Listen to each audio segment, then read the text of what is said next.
نحمده ونستعينه ونؤمن به ونتوكل عليه ونعوذ بالله من شرور انفسنا ومن سيئات اعمالنا من يهده الله فهو المهتدي ومن يضلل فلن تجد له وليا مرشدا واشهد ان لا اله الا الله وحده لا شريك له واشهد ان محمدا عبده ورسوله ارسله بالهدى ودين الحق ليظهره على الدين كله ولو كره المشركون. اللهم صل على محمد وعلى ال محمد كما صليت على ابراهيم وعلى ال ابراهيم انك حميد مجيد.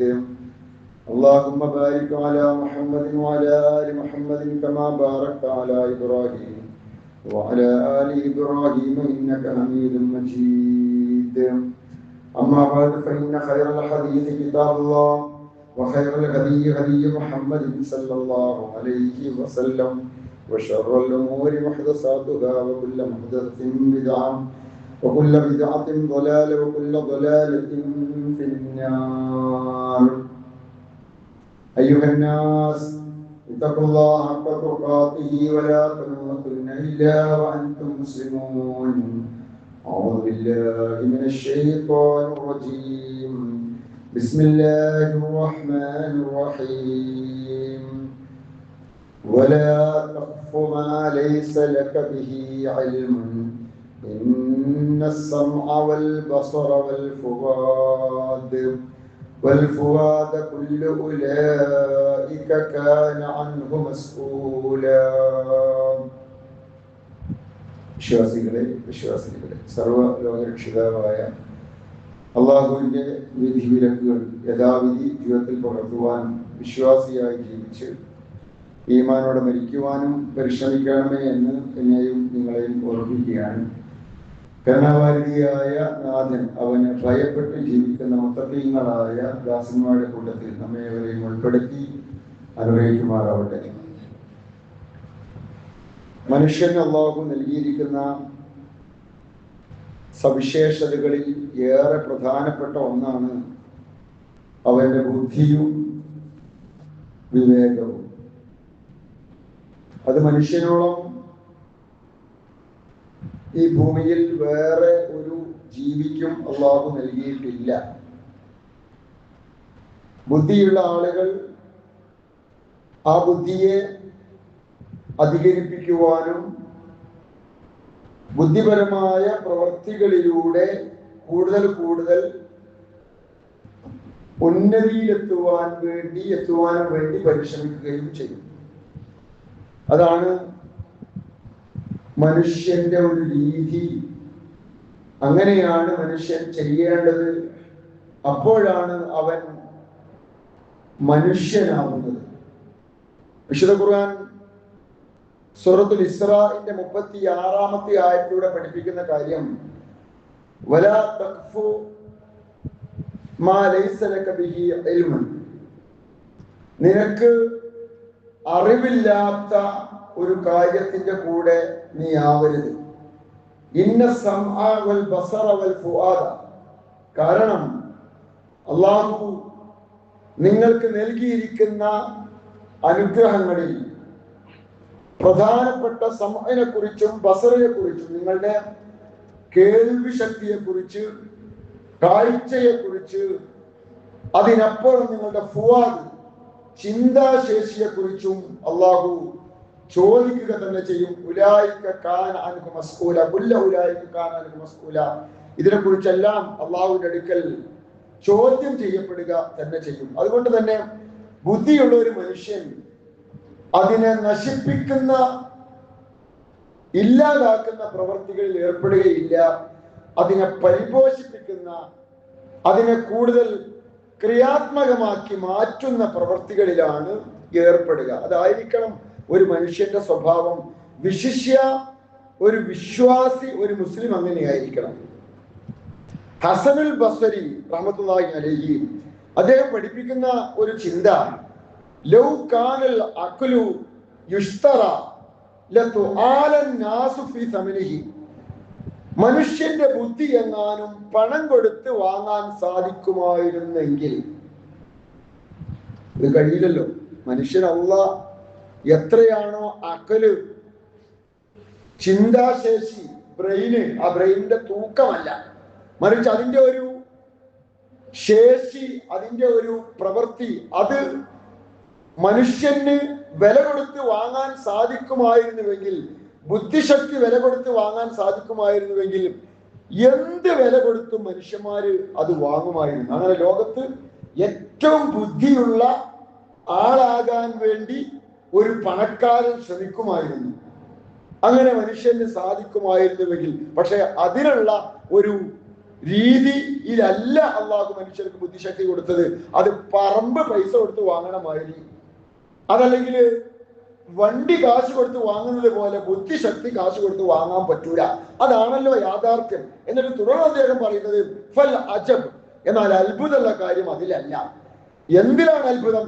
മിമ്മൻ യശ്തരി ബിമാലിഹി മാ യുഫ്സിദുഹു, പണം കൊടുത്ത് ആളുകൾ അവന്റെ ബുദ്ധിശക്തിയെ നശിപ്പിക്കുന്ന കാര്യങ്ങൾ വാങ്ങുന്ന കാഴ്ചകളാണല്ലോ ഈ ലോകത്ത് നമ്മൾ കാണുന്നത്. സ്വന്തം ബുദ്ധിയെ മരവിപ്പിക്കുന്ന, സ്വന്തം ബുദ്ധിയെ കൊന്നുകളയുന്ന, സ്വന്തം ചിന്താശേഷിയെ നശിപ്പിക്കുന്ന വസ്തുക്കൾ ആളുകൾ പണം കൊടുത്ത് വാങ്ങുന്ന കാഴ്ചയാണല്ലോ ഈ ലോകത്ത് കാണുന്നത് എന്നുള്ളതാണ് ഏറെ അത്ഭുതാവഹം എന്നാണ് ഹസനുൽ ബസരി റഹ്മത്തുള്ളാഹി അലൈഹി അത്ഭുതം കൂറുന്നത്. നിങ്ങൾ മനുഷ്യന്റെ സുഖജീവിതത്തിന്, സമാധാന ജീവിതത്തിന്, സ്വസ്ഥമായ ജീവിതത്തിന് തടസ്സമാകുന്ന എന്തൊക്കെയുണ്ടോ അതിനെയെല്ലാം ഇസ്ലാം എതിർത്തിട്ടുണ്ട്. ഖംറ് എന്നാണ് ലഹരി വസ്തുക്കൾക്ക് അറബിയിൽ പറയുക. എന്നാൽ ഖംറ് എന്നുള്ളതിന്റെ യഥാർത്ഥ പദാർത്ഥം, ആ പദത്തിന്റെ അർത്ഥം മാ യുഖ്മിറു അൽ അഖൽ, മാ യുഖ്മിറു അൽ അഖൽ, ബുദ്ധിയെ മറച്ചു കളയുന്നത്, ബുദ്ധിയെ ഇല്ലാതാക്കി കളയുന്നത്, ബുദ്ധിയെ നശിപ്പിച്ച് കളയുന്നത് എന്താണോ അതാണ് ഖംറ്, ലഹരി വസ്തുക്കൾ. അതാണ് മനുഷ്യൻ. അതിനെക്കുറിച്ചാണ് ഹസനുൽ ബസ്രി റഹ്മത്തുള്ളാഹി അലൈഹി പറഞ്ഞത്, ബുദ്ധി അധികരിപ്പിക്കേണ്ട മനുഷ്യൻ ആ ബുദ്ധിയെ നശിപ്പിക്കുന്ന കാര്യങ്ങൾ തന്നെ പണം കൊടുത്തു വാങ്ങുക. എത്ര വിരോധാഭാസമാണ് മനുഷ്യന്റെ ജീവിതത്തിൽ സംഭവിക്കുന്നത്. ഇവിടെ ഇസ്ലാമിന്റെ വ്യതിരിക്തമായ കാഴ്ചപ്പാട് വിശുദ്ധ ഖുർആൻ നമുക്കറിയാം. സൂറത്തുൽ മാഇദയിലൂടെ ഗണ്യമായി പ്രഖ്യാപിച്ച കാര്യം, യാ അയ്യുഹല്ലദീന ആമനു, വിശ്വാസികളെ, ഇന്നമൽ ഖംറു വൽ മൈസിറു വൽ അൻസാബു വൽ അസ്ലാം, നിശ്ചയമായിട്ടും ഇന്നമൽ ഖംറ്, ഖംറ് എന്ന് വെച്ചാൽ ബുദ്ധിയെ കൊന്നുകളയുന്ന ഇത്തരം ലഹരി വസ്തുക്കൾ ഏതായിരിക്കട്ടെ അത്, വൽ മൈസിർ ചൂതാട്ടം, വൽ അൻസാബ് പ്രതിഷ്ഠകൾ, വൽ അസ്ലാം പ്രശ്നം വെച്ച് നോക്കൽ, ഇത്തരം കാര്യങ്ങളെല്ലാം റിജ്സും മിൻ അമലി ശൈത്താൻ, എല്ലാം പൈശാചികമായ പ്രവർത്തനങ്ങളാണ്. ഫജ്തനിബൂഹു, അതുകൊണ്ട് അത്തരം സംഗതികളെ നിങ്ങൾ ഒഴിവാക്കുക. ലഅല്ലകും തുഫ്ലിഹൂൻ, എങ്കിൽ നിങ്ങൾക്ക് വിജയിക്കാൻ സാധിക്കും. ബുദ്ധിയെ നശിപ്പിക്കുന്ന, അവനെ പൈശാചികതയിലേക്ക് കൊണ്ടുപോകുന്ന, മോശം പ്രവൃത്തികളിലേക്ക് മനുഷ്യനെ എത്തിക്കുന്ന ഇത്തരം എല്ലാ കാര്യങ്ങളെയും ഇസ്ലാം ഗണ്യമായി നിരോധിച്ചു, കൃത്യമായി വിരോധിച്ചു. ഇന്നമായി രീതി ശൈത്താനും, നിശ്ചയമായിട്ടും ഇതുകൊണ്ടൊക്കെ ശൈത്താൻ ഉദ്ദേശിക്കുന്നത് നിങ്ങൾക്കിടയിൽ ശത്രുതയും വിദ്വേഷവും ഉണ്ടാക്കുവാനാണ്. ഇത്തരം ഖംറിലൂടെ, ലഹരി വസ്തുക്കൾ ഏതായിരിക്കട്ടെ അതിലൂടെ നിങ്ങൾക്കിടയിൽ വിദ്വേഷം ഉണ്ടാക്കുവാനാണ് അള്ളാഹു ഉദ്ദേശിക്കുന്നത്. ഫിൽ ഖംറി വൽ മൈസിർ വയസുദ്ദൂകും അൻ ദിക്രില്ലാഹ്, അതേപോലെ തന്നെ ദൈവസ്മരണയിൽ നിന്ന്, അള്ളാഹുവെ ഓർക്കുന്നതിൽ നിന്ന് നിങ്ങളെ തടയുക എന്നുള്ളതുമാണ് ശൈത്താൻ ഇതുകൊണ്ട് ഉദ്ദേശിക്കുന്നത്. വാനിസ്വലാത്തി, ആരാധനാ കർമ്മങ്ങളിൽ നിന്ന്, നമസ്കാരത്തിൽ നിന്നും നിങ്ങളെ തടയലാണ് ശൈത്താൻ ലഹരി വസ്തുക്കൾ നിങ്ങൾക്ക് നൽകുന്നത് കൊണ്ട് ഉദ്ദേശിക്കുന്നത്. ഫഹൽ അൻതും മുൻതഹൂൻ എന്നൊരു ചോദ്യമാണ്. ഫഹൽ അൻതും മുൻതഹൂൻ, നിങ്ങൾക്ക് വിരമിക്കാനായില്ലേ? 14 നൂറ്റാണ്ട് മുൻപ് ചോദിച്ച ഈ ചോദ്യത്തിന്റെ ഉത്തരമായി ആളുകളുടെ മനസ്സിനെ മാറ്റിയെടുക്കുന്നതിലൂടെ ഈ ഒരൊറ്റ ചോദ്യം കൊണ്ട് പൂർണ്ണമായും ലഹരി വസ്തുക്കളിൽ നിന്ന് മോചിതമായ ഒരു സമൂഹത്തെ ലോകത്തിന് സാക്ഷിയായി കാണിച്ചു കൊടുക്കുവാൻ ഇസ്ലാമിന് സാധിച്ചു.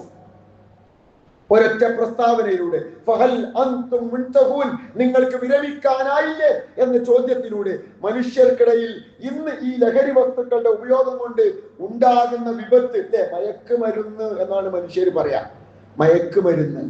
മയക്കുമരുന്നല്ല, ഇത് മനുഷ്യനെ മയക്കുന്ന വിഷമാണ്. അതുകൊണ്ട് മയക്കുമരുന്ന്, അതിലൊരു മരുന്നുമില്ല.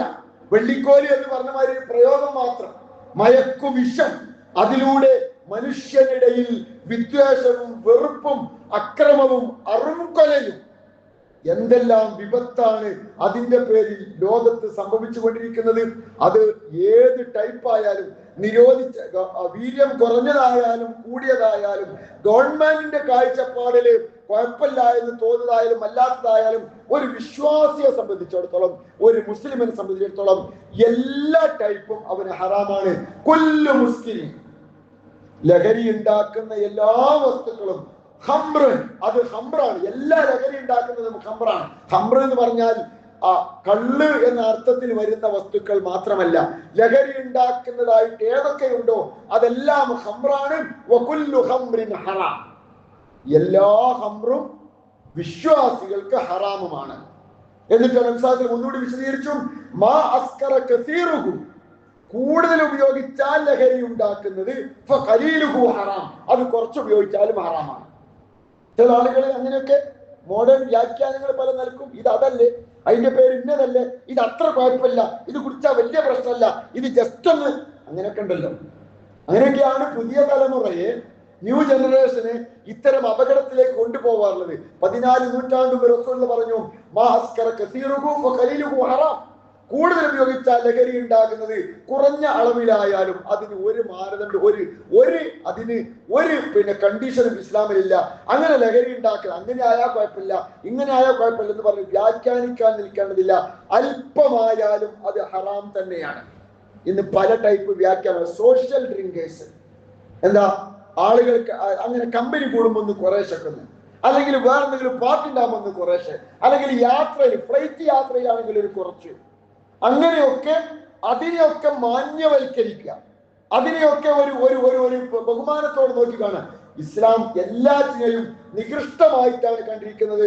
ഹറാം എന്ന് പറയുന്ന ഒരൊറ്റ വാക്യത്തിലൂടെ ലഹരി വസ്തുക്കളെ പൂർണ്ണമായും പഴുതടച്ച് നിഷിദ്ധമാക്കിയ കാഴ്ചപ്പാടാണ് ഇസ്ലാമിൻ്റെത്. ലോകത്ത് അങ്ങനെ പഴുതടച്ച് എല്ലാം നിരാകരിക്കാൻ ഇസ്ലാമിനല്ലാതെ, ഇസ്ലാം പോലെ ഒരു മതത്തിനും സാധിച്ചിട്ടില്ല.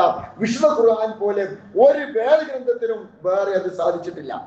ഇസ്ലാം പൂർണ്ണമായും ഹറാം എന്ന ഒരു വാക്കിലൂടെ അത് പൂർണ്ണമായും നിരോധിച്ചു എന്ന് മാത്രമല്ല, എത്ര കാലമായി നമ്മുടെ രാജ്യം സ്വാതന്ത്ര്യം നേടിയ അന്ന് മുതൽ ഭരണഘടനാ ശില്പികളടക്കം ഭരണഘടനയിൽ എഴുതി വെച്ചിട്ടുണ്ട്, നമ്മുടെ ലക്ഷ്യമാണ് പൂർണ്ണ ലഹരി മുക്തമായ ഒരു രാജ്യം സ്ഥാപിക്കുക എന്നുള്ളത്. ഭരണഘടനയുടെ ആമുഖത്തിൽ ഇപ്പോഴും അതുണ്ട്. പക്ഷേ എത്ര കാലമായി ലോകത്ത് നിന്ന് ലഹരി ഒഴിവാക്കാൻ വേണ്ടി പലതരത്തിലും അപ്പൊ ഒരുപാട് ആശങ്കകളാണ്, ഒരുപാട് പ്രശ്നങ്ങളാണ്, ഒരുപാട് ഭയപ്പാടുകളാണ്. എന്നാൽ ഒരു പ്രയാസമില്ലാതെ ഇസ്ലാം ഈ പറഞ്ഞ രീതിയിൽ ഒരു ചെറിയ കാലഘട്ടം കൊണ്ട് പൂർണ്ണമായും നിരാകരിക്കുവാനും, അന്ന് മദീനയുടെ ചരിത്രം പറയുന്നത് ഫഹൽ അൻതും മുൻതഹൂൻ, നിങ്ങൾക്ക് നിർത്താറായില്ലേ എന്ന് റസൂലുള്ളാഹി സ്വല്ലല്ലാഹു അലൈഹി വസല്ലമക്ക് വഹയി ഇറങ്ങിയപ്പോ ഒരു കുട്ടിയാണ് ഷാപ്പിന് മുന്നിലൂടെ, കള്ളു ഷാപ്പിന് മുന്നിലൂടെ ഈ ആയത്തോതിയിട്ട് ഓടിയത്. അന്ന് മുസ്ലിങ്ങളുടെ കൂട്ടത്തിൽ പോലും മദ്യവ്യാപാരികൾ ഉണ്ടായിരുന്നു. പൂർണ്ണമായും അന്ന് നിരോധിച്ചിട്ടില്ല, ഘട്ടം ഘട്ടമായിട്ടാണ് നിരോധിച്ചത്. 3 ഘട്ടത്തിലൂടെയാണ് നിരോധിച്ചത്. ഒന്നാമത് പറഞ്ഞു, നിങ്ങൾക്ക് അതിൽ നന്മയേക്കാൾ കൂടുതൽ തിന്മയാണ്, അതുകൊണ്ട് നിർത്തലാണ് നല്ലത്. അപ്പോ കുറെ ആളുകളൊക്കെ ബുദ്ധിയുള്ളവർ അപ്പൊ തന്നെ നിർത്തി. രണ്ടാമത്തെ ഘട്ടത്തിൽ പറഞ്ഞു, നമസ്കരിക്കാൻ വരുമ്പോൾ നിങ്ങൾ അത് ചെയ്യാൻ പാടില്ല. ലഹരി വസ്തുക്കള്, മദ്യം, ഏത് ടൈപ്പ് ഉപയോഗിച്ചിട്ട് നമസ്കാരം, അന്ന് ഇത്തരം വസ്തുക്കളാണ്. പക്ഷെ ഇന്ന് അതിന്റെ വ്യാപനം വർദ്ധിച്ച് എന്തും ലഹരിയാക്കി മാറ്റുന്ന രീതിയിൽ സിന്തറ്റിക് ഡ്രഗ്സ്, രാസവസ്തുക്കൾ കൃത്രിമമായി നിർമ്മിച്ചിട്ട് മനുഷ്യനെ കൊന്നുകളയുന്ന, ഒന്നോ രണ്ടോ തവണ ഉപയോഗിച്ചാൽ മാത്രം മനുഷ്യനെ ഒന്നുമല്ലാതാക്കി ഒരു എല്ലിൻ കൂട് മാത്രമാക്കി മാറ്റുന്ന രീതിയിൽ ഗവേഷണം നടന്നുകൊണ്ടിരിക്കുകയാണ് ഇത്തരം ലഹരി വസ്തുക്കളിൽ. അന്ന് ഈ വസ്തു മാത്രമേ ഉള്ളൂ, ചില ഒറ്റപ്പെട്ട വസ്തുക്കൾ മാത്രമേ ഉള്ളൂ. എന്നിട്ട് ഈ ആയത്തോതിയപ്പോ മദ്യവ്യാപാരികൾ രണ്ടാമത്തെ ഘട്ടം, നമസ്കാരത്തിലേക്ക് വരുമ്പോ നിങ്ങൾ ചെയ്യാൻ പാടില്ല എന്ന് പറഞ്ഞ രണ്ടാമത്തെ ഘട്ടം വന്നു. അപ്പോ അവർക്ക് കുടിക്കാനുള്ള സമയം വളരെ കുറഞ്ഞു. സുബൈ നമസ്കരിച്ചിട്ട് ഒരു പക്ഷെ കുറച്ച് സമയം കിട്ടുമായിരിക്കും. ദുഹർ വരെ കുറച്ച് ടൈം ഉണ്ട്. ദുഹർ കഴിഞ്ഞാൽ അസറായി, അസർ കഴിഞ്ഞാൽ മാരിപ്പായി, മാരിപ്പായി ഇഷായി, അങ്ങനെ ഒന്നോ രണ്ടോ സമയത്തിൽ ഒതുങ്ങി. അങ്ങനെ അവർ പതുക്കെ പതുക്കെ അതിൽ നിന്ന് പിൻവാങ്ങി. മൂന്നാമത്തെ ഘട്ടമാണ് ഫഹൽ അൻതും മുൻതഹൂൻ, ഇനിയും നിർത്താറായില്ലേ? അതോടുകൂടി ഞങ്ങൾ ഇതാ നിർത്തിയിരിക്കുന്ന പ്രവാചകരെ എന്ന് പറഞ്ഞ് മദ്യവീപ്പകൾ തല്ലിപ്പൊട്ടിച്ച് അവിടെ അവസാനിപ്പിച്ച് ആ മദ്യം വിളമ്പിയിരുന്ന ചഷകങ്ങളടക്കം എടുത്തു മാറ്റി അതുമായി ഇനി ഒരു ബന്ധവുമില്ല എന്ന് പ്രഖ്യാപിച്ച് അതിനുശേഷം ലോകത്ത് 14 നൂറ്റാണ്ടുകൾക്കിപ്പുറമുള്ള ചരിത്രം നമ്മൾ എടുത്ത് പരിശോധിച്ച് നോക്കുക. എല്ലാ രാജ്യത്തും മുസ്ലിങ്ങളുണ്ട്, കോടിക്കണക്കിന് മുസ്ലിങ്ങൾ. ജീവിതത്തിൽ ഒരിക്കൽ പോലും ലഹരി തൊട്ടിട്ടില്ലാത്ത കോടിക്കണക്കിന് മുസ്ലിങ്ങൾ ഇന്ന് ലോകത്തുണ്ട്. നമുക്കറിയാലോ, ഏതെങ്കിലും ഒറ്റപ്പെട്ട ആളുകൾ ചിലപ്പോൾ ചെയ്യുന്നുണ്ടായിരിക്കാം, പക്ഷെ ജീവിതത്തിൽ ഒരിക്കലും ലഹരി കൈകൊണ്ടോ നാവുകൊണ്ടോ സ്പർശിച്ചിട്ടില്ലാത്ത, തന്റെ ശരീരത്തിൽ അതിന്റെ ടേസ്റ്റ് അറിഞ്ഞിട്ടില്ലാത്ത ലക്ഷക്കണക്കിനല്ല കോടിക്കണക്കിന് മുസ്ലിങ്ങൾ അന്ന് മുതൽ ഇന്ന് വരെ ഇൻഷാ അല്ലാഹ് ഖിയാമത്ത് നാൾ വരെ അത് ലോകത്ത് തുടരുക തന്നെ ചെയ്യും. അതാണ് ഇസ്ലാം ഈ വിഷയത്തിൽ അവതരിപ്പിച്ച മാതൃക എന്ന് പറയുന്നത്. കാരണം ഇസ്ലാം മനുഷ്യനെ വേസ്റ്റാക്കുന്ന, മനുഷ്യനെ നശിപ്പിക്കുന്ന, മനുഷ്യന്റെ ഉത്തരവാദിത്ത ബോധത്തിൽ അവനെ തടുത്തു കളയുന്ന, മനുഷ്യനെ ഇല്ലാതാക്കുന്ന എല്ലാ സംഗതികളെയും വേരറുത്ത് കളഞ്ഞു. അതാണ് ഇസ്ലാമിന്റെ ഒരു പ്രത്യേകത എന്ന് പറയുന്നത്. ജീവിതത്തിൽ ഒരിക്കലും തൊടാത്ത ഒരു സൊസൈറ്റിയെ ഇസ്ലാം വാർത്തെടുത്ത് കാണിച്ചു തന്നു. അതാണ് ഇസ്ലാമിന്റെ പ്രത്യേകത എന്ന് പറയുന്നത്. അതിനുള്ള വഴി, ഇസ്ലാം അതിന് സ്വീകരിച്ച മാർഗം ശരിയായ വിശ്വാസത്തിലേക്ക് ആളുകളെ ക്ഷണിക്കുക എന്നുള്ളതാണ്. യഥാർത്ഥ വിശ്വാസം മനസ്സിലുണ്ടാക്കുക, റബ്ബിനെ കുറിച്ചുള്ള ആ ബോധം ഹൃദയത്തിൽ ഉണ്ടാക്കുക. അതാണ് ഇതിന്റെ ഒന്നാമത്തെ പരിഹാരം. ഖുർആൻ പറഞ്ഞല്ലോ, വലാ തുൽഖു ഐദീകും ഇല തഹ്ലുക, നിങ്ങൾ നിങ്ങളെ തന്നെ കൊണ്ടുപോയി സ്വയം നശിപ്പിച്ച് കളയരുത്, കൊന്നു കളയരുത്. അവനവനെ നശിപ്പിക്കുന്ന ഒരു കാര്യമാണ് ഇത് എന്ന് ബോധ്യപ്പെട്ട ഒരാള് പിന്നെ അതിലേക്ക് പോവില്ല. എത്രയോ ഉദാഹരണം നമുക്കറിയാലോ. വേൾഡ് ഫേമസ് ആയിട്ടുള്ള അറബി സാഹിത്യകാരനാണ് മുസ്തഫ ലുത്ഫി മംഫലുത്തി. അദ്ദേഹത്തിന്റെ കേഴ്സുൽ ഊല എന്ന് പറയുന്ന മനോഹരമായ ഒരു കഥയുണ്ട്. പ്രഥമ ശർഷകം, അതാണ് അതിന്റെ പേര്, ഫസ്റ്റ് കപ്പ്. അദ്ദേഹത്തിന്റെ ഒരു സുഹൃത്തിനെ കുറിച്ചാണ് അദ്ദേഹം പറയുന്നത്. വളരെ ഇന്റിമേറ്റ് ആയ ഒരു ഫ്രണ്ട് ഉണ്ടായിരുന്നു അയാൾക്ക്, നല്ല സൗഹൃദത്തിലായിരുന്നു. കുറച്ചു കാലം അദ്ദേഹത്തെ കാണാതായി. അങ്ങനെ അദ്ദേഹത്തെ കുറിച്ച് ഇങ്ങനെ അവിടെ ഉണ്ട് ഇവിടെ ഉണ്ട് എന്നൊക്കെ പറഞ്ഞു കേട്ടു. പിന്നെ തീരെ കാണാതെയായപ്പോ ഒരു ദിവസം വീട്ടിലേക്ക് തെരഞ്ഞു ചെല്ലുമ്പോ സുന്ദരനും സുമുഖനുമായിരുന്ന ആ ചെറുപ്പക്കാരനെ അയാള് പുതപ്പിനുള്ളിൽ കിടക്കുന്ന ഒരു എല്ലും കൂടായിട്ട് ഇങ്ങനെ കാണാൻ. അപ്പൊ അദ്ദേഹത്തോട് ചോദിക്കാണ്, നിങ്ങൾ എങ്ങനെ ആ കോലത്തിൽ നിന്ന് ഈ കോലത്തിലെത്തി? ഈ തൊലിക്കുള്ളിൽ എന്റെ ഒരു സുഹൃത്തുണ്ടായിരുന്നുവല്ലോ, ആ സുഹൃത്തിനെ ഇപ്പൊ കാണാനില്ലല്ലോ എന്ന് വേവലാതിപ്പെട്ടപ്പോൾ ലുത്ഫിയോട് അദ്ദേഹം പറയാണ്, ആ സുഹൃത്ത് ഞാൻ തന്നെയാണ്. പക്ഷേ എന്റെ ജീവിതത്തിൽ ഒരിക്കൽ സംഭവിച്ച ഒന്നാമത്തെ കപ്പാണ് എന്നെ ഇങ്ങനെയാക്കി മാറ്റിയത്. ഇന്ന് അതിമാരകമാണ് ഇത്തരം ലഹരികളുടെ അവസ്ഥ നമ്മൾ സൂചിപ്പിക്കുകയുണ്ടായി. കൗൺസിലിംഗ് കോഴ്സ് ഞാൻ ചെയ്യുന്ന സമയത്ത് തിരൂരും കോഴിക്കോടും ഒക്കെ ഉള്ള ചില ഡി അഡിക്ഷൻ സെന്ററുകളിലായിരുന്നു എൻ്റെ അതുമായി ബന്ധപ്പെട്ട ചില ഇന്റേൺഷിപ്പുകൾ. കുറച്ചൊരു 5-6 മാസം അങ്ങനെ ഡി അഡിക്ഷൻ സെന്ററുകളിൽ വർക്ക് ചെയ്യേണ്ടി വന്നിരുന്നു. അവിടെ നമ്മൾ കാണുന്ന കാഴ്ചകൾ ശരിക്കും കരഞ്ഞു പോകും. 18, 19, 20 വയസ്സുള്ള ആൺകുട്ടികളും പെൺകുട്ടികളും, SSLCക്കും +2-നും ഒക്കെ ഫുൾ A+ വാങ്ങിയ മക്കള്, നല്ല കുടുംബത്തിൽ പിറന്ന ആൺകുട്ടികളും പെൺകുട്ടികളും, ഇന്ന് അവരെ കൈക്കാലുകൾ ചങ്ങലകളിലാണ്. +2-നൊക്കെ ഫുൾ A+ കിട്ടി, ഫുൾ മാർക്ക് കിട്ടിയിട്ട് മെഡിസിനോ എഞ്ചിനീയറിങ്ങിനോ അഡ്മിഷൻ കിട്ടിയിട്ട് ആ ക്യാമ്പസിലെ വ്യത്യസ്തമായ രംഗങ്ങൾ കണ്ടപ്പോ, വിവിധ കാഴ്ചകൾ കണ്ടപ്പോ, പുതിയ ഫ്രണ്ട്സിനെ കിട്ടിയപ്പോ അവരോട് ചില സുഹൃത്തുക്കൾ പറഞ്ഞു, എന്തോ ഒരു ടെൻഷൻ വന്നപ്പോ, എന്തേ പ്രശ്നം, എന്റെ കയ്യിൽ കാശില്ല, അല്ലെങ്കിൽ ഉപ്പ വിളിച്ചിട്ട് എന്തോ ചീത്ത പറഞ്ഞു, അമ്മയായിട്ടൊരു വഴക്കുണ്ടായി, ഞാൻ ഉദ്ദേശിച്ചത്ര മാർക്ക് കിട്ടിയില്ല. ഇതൊക്കെ സ്വാഭാവികമായിട്ട് ലൈഫിൽ ഉണ്ടാകുന്ന പ്രശ്നങ്ങളാ. ഇങ്ങനെ ഒരു പ്രശ്നം വന്ന് പോകാൻ പറഞ്ഞു, ആ ടെൻഷൻ ആണല്ലേ, എന്തോ വലിയ പ്രയാസം ഉണ്ടല്ലേ, കാര്യം പ്രശ്നമാക്കണ്ട, ഇതൊന്ന് നോക്ക്, ഇതാണ് കഴിച്ചാൽ എൻ്റെ എല്ലാ ടെൻഷനും മാറും എന്ന് പറഞ്ഞ ഒരു ഇത്തിരി പൊടി അല്ലെങ്കിൽ ഒരു ഇത്തിരി മരുന്ന്, ഇത്തിരി സാധനം, മരുന്നല്ല നേരത്തെ പറഞ്ഞ വിഷം, അതൊന്ന് വെച്ചു കൊടുത്തു. അത് കയ്യിൽ വെക്കാന്, അല്ലെങ്കിൽ ചുണ്ടിൽ വെക്കാന്, അല്ലെങ്കിൽ അവിടെ വെക്കാന്, തൊലി പൊട്ടിച്ചിട്ട് ഇവിടെ വെക്കാന് ഒക്കെ പറഞ്ഞു. അത് 2 or 3 തവണ അവന്റെ പറഞ്ഞനുസരിച്ച് ഇവൻ ചെയ്തു. 1 മാസം കൊണ്ട് ഇവൻ അല്ലെങ്കിൽ ഇവൾ ശരിക്കും ഭ്രാന്തിയായി മാറുകയാണ്.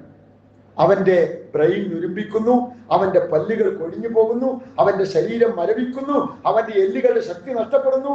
വെറും 6 മാസം കൊണ്ട് ചുറുചുറുക്കുള്ള സുമുഖനായ, സുന്ദരനായ അല്ലെങ്കിൽ സുന്ദരിയായ, ഭാവിയിൽ ഒരു ഡോക്ടറോ എഞ്ചിനീയറോ ആയി സൊസൈറ്റിയിൽ ഉയർന്നു നിൽക്കേണ്ടുന്ന ഒരു പെൺകുട്ടി അല്ലെങ്കിൽ ആൺകുട്ടി ഇന്ന് ഡി അഡിക്ഷൻ സെന്ററിൽ ചങ്ങലയിലാണ്, കരയാണ് അവരുടെ കുടുംബക്കാരൻ. പ്രിയപ്പെട്ട മക്കള്, സഹോദരങ്ങൾ, ശ്രദ്ധിക്കുക. ഒന്നാമത്തെ ഒരു അനുഭവം ഇല്ലാതിരിക്കുക എന്നുള്ളതാണ് ഇത്തരം അബദ്ധങ്ങളിൽ നമ്മൾ ചെന്ന് ചാടാതിരിക്കുവാനുള്ള ഏറ്റവും നമ്മൾ ശ്രദ്ധിക്കേണ്ടുന്ന വഴി. നമ്മുടെ ഫ്രണ്ട്സ്, തെറ്റായ ഫ്രണ്ട്സ്, ശരിയല്ലാത്ത കൂട്ടുകാർ ചിലപ്പോൾ നമ്മളോട് പറഞ്ഞു എന്ന് വരും. റസൂലുള്ളാഹി പഠിപ്പിച്ചത്, ഒരാൾ തന്റെ സുഹൃത്തിന്റെ മതത്തിലാണ്. കൂട്ടുകാരൊക്കെ തെരഞ്ഞെടുക്കുമ്പോൾ നല്ല കൂട്ടുകാരെ തെരഞ്ഞെടുക്കുക, നല്ലവരുടെ കൂടി ആയിരിക്കുക. എത്ര ഹൈ ലെവലിൽ എത്തേണ്ട മനുഷ്യന്മാരാണ് ഈ ലഹരിക്ക് അടിപ്പെട്ടിട്ട് ഒന്നും അല്ലാതായി മാറിയത്. ഇക്കഴിഞ്ഞ ദിവസവും ഒരു സുഹൃത്തിനോട് സംസാരിച്ചപ്പോ ഒരാളെ കുറിച്ച് പറഞ്ഞു, നല്ലൊരു ജേർണലിസ്റ്റ് ആയിരുന്നു, ഇപ്പോഴും ഒരുപക്ഷെ നല്ലൊരു ജേർണലിസ്റ്റ് ആണ്, പക്ഷെ ചില സൗഹൃദത്തിൽപ്പെട്ട് ഇത്തരം കാര്യങ്ങൾക്ക് ചെന്ന് ചാടി ഒന്നിനും ശ്രദ്ധിക്കാൻ സാധിക്കാതെ ഫുള്ള് ബെഡിൽ മലർന്നു കിടക്കുന്ന ഒരു അവസ്ഥയിലേക്ക് ഒരു ചെറുപ്പക്കാരൻ, 10-30 വയസ്സുള്ള ചെറുപ്പക്കാരന്മാർ, അങ്ങനത്തെ എത്രയോ കഥകൾ നമ്മുടെ നാട്ടിലൊക്കെ ഇഷ്ടംപോലെ അനുഭവങ്ങൾ ഉണ്ടാകും, ഇഷ്ടംപോലെ സംഭവങ്ങൾ നമ്മൾ പറഞ്ഞു കേൾക്കാറുണ്ട്. സ്വന്തം രക്തബന്ധം പോലും തിരിച്ചറിയാത്ത, പവിത്രമെന്ന് കരുതുന്ന പലതിനെയും, സഹോദരി ബന്ധം തിരിച്ചറിയാതെ, ഭാര്യാഭർത്തൃ ബന്ധത്തിന്റെ പവിത്രത മനസ്സിലാവാതെ, മകനെയും മകളെയും തിരിച്ചറിയാതെ, കുടുംബ ബന്ധത്തിന്റെയും സമൂഹത്തിലുള്ള ബന്ധത്തിന്റെയും പവിത്രത തിരിച്ചറിയാതെ എല്ലാറ്റിന്റെയും നൂലില പൊട്ടിച്ച് എല്ലാ കൾച്ചറും നഷ്ടപ്പെടുത്തി അവസാനം അബദ്ധസഞ്ചാരം നടത്തിയ എത്ര ആളുകളുടെ ചരിത്രം നമ്മൾ കേട്ടിട്ടുണ്ട്. കൊലപാതകത്തിലേക്ക്, ക്രൂരമായ കൊലപാതകത്തിലേക്ക്, സ്വന്തം മകളെ, സ്വന്തം ഉമ്മയെ, സ്വന്തം ഭാര്യയെ, സ്വന്തം അയൽക്കാരിയെ ഒക്കെ കൊന്നുകളയുന്ന കൊലപാതകത്തിലേക്കൊക്കെ എത്തിക്കുന്നതിന്റെ പാപങ്ങളുടെ മാതാവ് അല്ലെ അള്ളാഹു റസൂൽ വിശേഷിപ്പിച്ച എന്താ? ലഹരി വസ്തുക്കളെ കുറിച്ച്, ഖംറിനെ കുറിച്ച് ഉമ്മുൽ ഖബായിസ് എന്താ? പാപങ്ങളുടെ മാതാവ് ലഹരിയാണ്. പുതിയ സാഹചര്യത്തില്, പുതിയ കാലഘട്ടത്തില് കേരളക്കാരല്ലാതെ ഒരുപാട് ആളുകൾ ജീവിക്കുന്ന, എല്ലാവരും കുറ്റപ്പെടുത്താൻ വേണ്ടി പറയല്ല, ഒരുപാട് ആളുകൾ ജീവിക്കുന്ന നമ്മുടെ നാട് പോലെയുള്ള സാഹചര്യത്തില് നല്ല ശ്രദ്ധ നമുക്ക് വേണം. നമ്മുടെ മക്കളെ കുറിച്ച് അവരെ ചേർത്ത് നിർത്തണം, അവരുടെ മനസ്സ് നമ്മൾ അറിയാൻ ശ്രമിക്കണം, അവരുടെ മുഖത്തേക്കൊന്ന് നോക്കണം, അവരുടെ കണ്ണിൽ നോക്കി അവരൊന്ന് വായിച്ചെടുക്കണം. അവരെവിടെയാണ് സമയം ചെലവഴിക്കുന്നത്, ആരുടെ കൂടെയാണ്?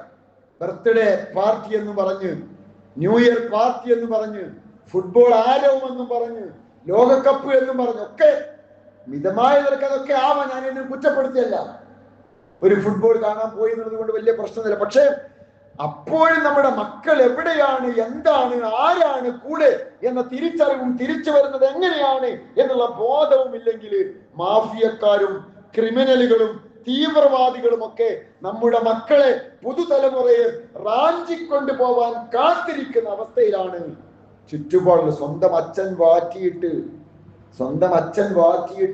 10ാം ക്ലാസ്സുകാരൻ വാട്ടർ ബോട്ടിലാക്കിയിട്ട് സ്കൂളിൽ കൊണ്ടേ കൊടുക്കുകയാണ് കുട്ടികൾക്ക്. അതാണ് കാലം.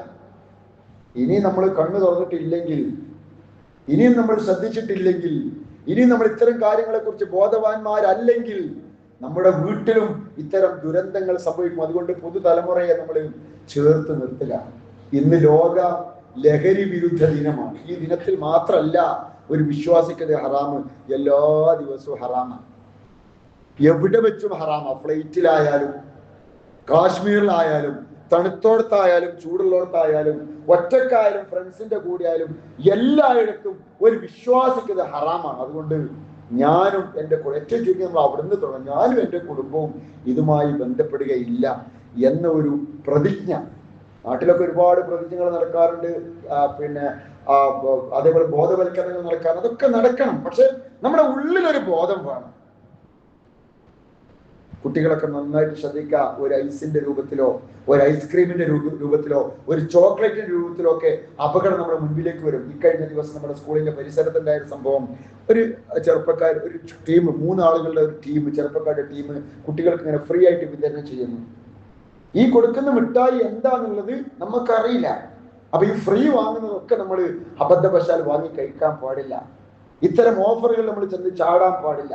പുറത്തൊക്കെ പോയി കഴിക്കുമ്പോഴും ഫ്രണ്ട്സിന്റെ കൂടെ കമ്പനി കൂടുമ്പോഴും ഒറ്റപ്പെട്ട സ്ഥലത്താകുമ്പോഴും ആൺകുട്ടികൾ മാത്രല്ല പെൺകുട്ടികളും മതോന്മത്തരായി അങ്ങാടിയിൽ ആർമാദിക്കുന്ന കാഴ്ചകള് കലോത്സവങ്ങളുടെയും അതേപോലെ തന്നെ ന്യൂ ഇയറിന്റെ ഒക്കെ പേരില് നമ്മളെ നാട്ടില് സ്ഥിരമായി നടന്നുകൊണ്ടിരിക്കുന്ന കാഴ്ചകളായി ഇന്നത്തെ നൈറ്റ് ലൈഫിന്റെ ഒക്കെ സാധ്യത നമ്മൾ കണ്ടുകൊണ്ടിരിക്കുകയാണ്.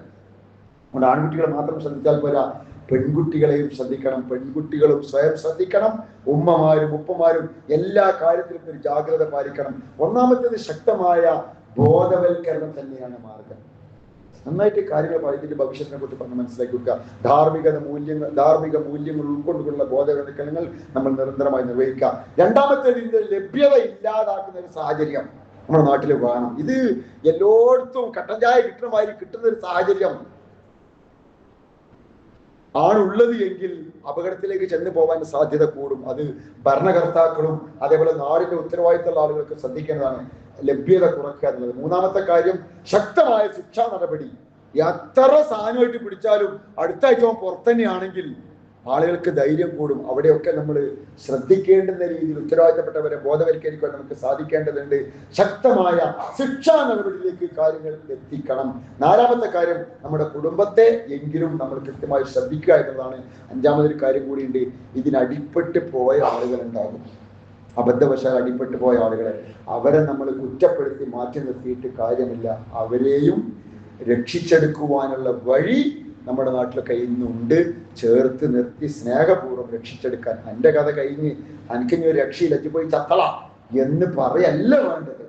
എങ്ങനെങ്കിലും അവനെ കൈപിടിച്ച് രക്ഷിച്ചെടുക്കുവാനുള്ള വഴിയാണ് നമ്മൾ അന്വേഷിക്കേണ്ടത്. ആ രീതിയിൽ ഒരു പൂർണ്ണമായും ഇത്തരം കാര്യങ്ങളിൽ നിന്ന് വിട്ടു നിൽക്കുന്ന ഒരു മഹല്ലായി, ഒരു സൊസൈറ്റിയായി, ഒരു സമൂഹമായി നമുക്ക് മാറാൻ സാധിക്കേണ്ടതുണ്ട്. അതിലാണ് വിജയം ഇഹത്തിലും പരത്തിലും. അല്ലാഹു കാത്തിരിക്കുന്നു.